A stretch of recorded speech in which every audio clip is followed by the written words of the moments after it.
আজি কচ মাছৰ আঞ্জা আনি খাওঁ আহক এয়া কচ মাছ আৰু ধনিয়া ৰেডি কৰি লৈছোঁ এতিয়া পালেং লফা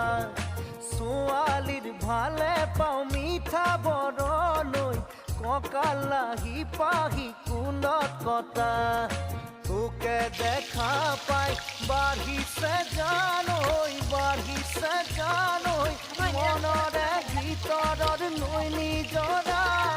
মাছৰে ভালে পাওঁ মোৱা খলিহনা শাকৰে ভালে পাওঁ পালেং লফা